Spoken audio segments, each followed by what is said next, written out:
Thank you so much for having me over. Love your Halloween/Christmas decorations.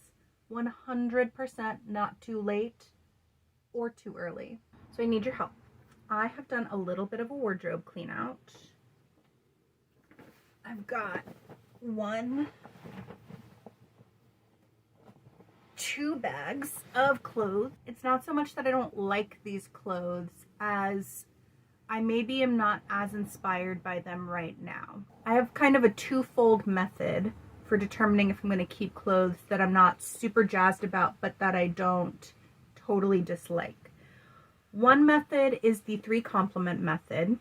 This is where I put together an outfit, I wear it around, and if I get 3 compliments on it, then I either keep the item of clothing, or it really highlights to me how uninspiring that piece of clothing is and I get rid of it. The second method is I will do kind of a styling I'll do a styling blitz where I try to style 3 outfits that I like. I have to like them. I have to be interested in wearing them. And there have to be 3. And that will kind of help me determine if I should keep an item of clothing or not. I'm not leaving the house much these days, so the 3 complement rule is not one I can utilize as easily as I used to. We'll be doing a styling blitz, and that will help me determine if I'm going to love it or list it, as they say on HGTV. If I love it, if I love the 3 outfits I make with a piece of clothing, I'll keep it. And if I'm not vibing, I'll list it on my Poshmark. You can let me know in the comments if you agree or disagree with any of my assessments, if you love or loathe anything that goes on in this video, and if you're interested in some of the pieces I'm getting rid of, you can check out my Poshmark. So, there is quite a lot within these bags. I should probably dig through and select just a few items rather than trying to do all of them.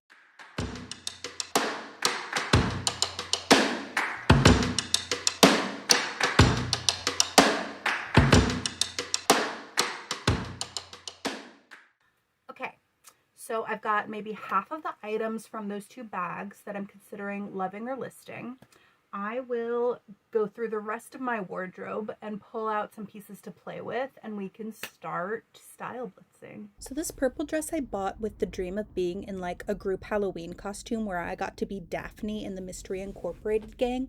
Of course, I don't really have friends to make this group costume, and boyfriend isn't really a Fred kind of guy, so I've tried to wear this out as a normal sweater dress, and the thing I love about dresses that have some statement element like this color/collar is that you just need some good shoes and you really don't have to think hard about, quote, building an outfit.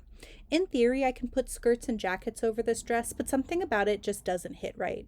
It's maybe the faux buttons along the neck edge or the color making me feel like I'm in a Nickelodeon show from the early 2000s. I thought maybe a sweater would be the move, or maybe it was a genius layering piece under one of my favorite corduroy jumper dresses, but not so much. So, listed it is. So the next 2 dresses are special occasion/cocktail dresses. Similarly with the purple one, I got them because they are statement-y and I don't have to do a lot of work to make them look good. It's really about the right pair of shoes and some nice earrings. However, the weight of the fabric on each is a little on the thick side, so I'm way more likely to reach for these from fall through winter into early spring, which means I want them to look good with the statement outerwear options I have. I scrolled through a couple of different shoe options, and this rainbow one doesn't vibe with either coat I would pair it with, plus the neck gapes on me a bit, I think because for my frame my shoulders skew narrow, so this one is going to be listed.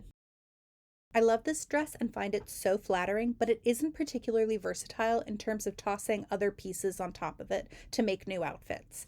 I do have a number of shoes I could pair it with for different occasions, and it does look really good with my favorite ridiculous statement coat. I think maybe I'm feeling averse to the hyper distinct retro vibe because I have other amazing dresses that I can use with a wider variety of vibes that I'm more likely to reach for.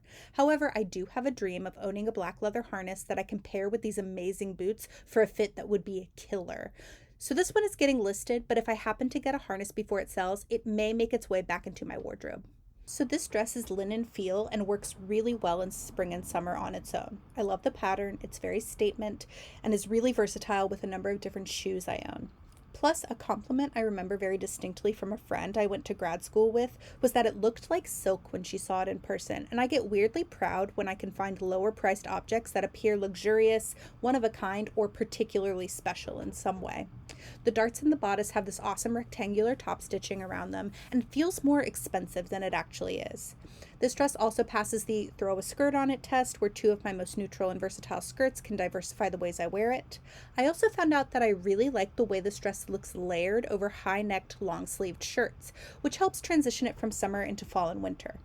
Granted, my taste leans maximalist, and I love, love, love pattern mixing. As a younger person, I was highly inspired by editorial photo shoots, so anytime I get to bring some of that magic into everyday dress passes my vibe check. This is a love for me, and thus I keep it.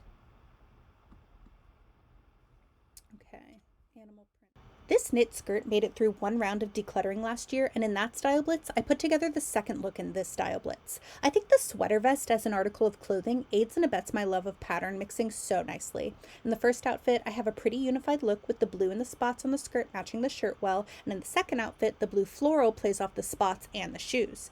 For the final vibe, I matched the skirt's brown tone in this oversized blazer and put a pale blue mock neck top with it to help tie in the blue spots.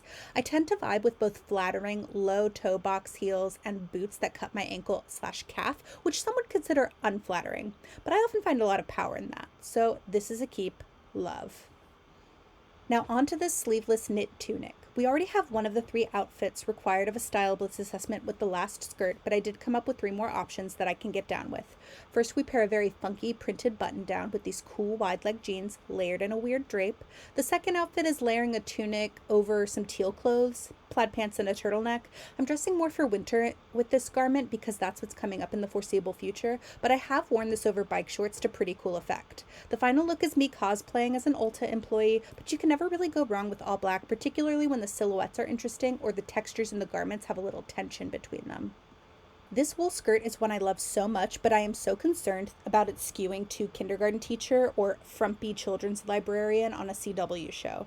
Which, the first 2 looks lean that way with the jewel-toned high-neck tops, but I love the colors enough and I'm willing to lie to myself about how some shiny shoes make me look cool instead of dorky. The last 2 outfits are closer to things I would wear any old day and feel like myself. A sheer bodysuit underneath anything corsety or sleeveless absolutely slays me, and the colors plus the chunky funky cow loafer are rad, and I tried a long slip dress over the bodysuit under the skirt with my really cool boots, and I think she's been saved from the list. Love, and back into the closet. So this cat cardigan I purchased years ago, and I distinctly remember being interested in twee style and vibing with Zooey Deschanel on New Girl. It's so cute, but it is 2 sizes too big, and I don't have a lot of ways to wear this. I just can't vibe, and I feel like it leans more frumpy on me, so it's a list.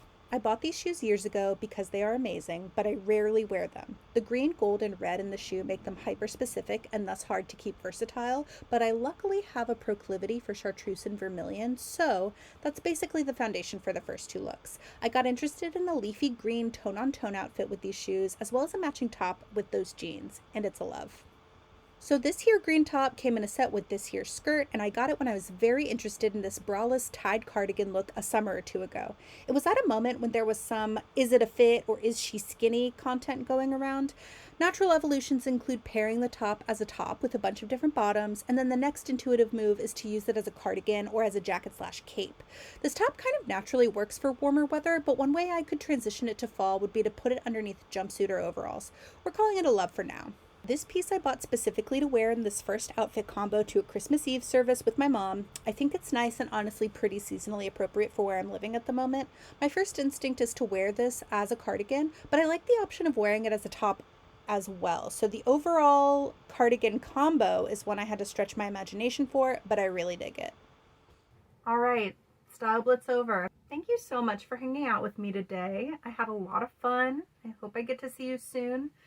And, just have a really good week. Bye. Be natural.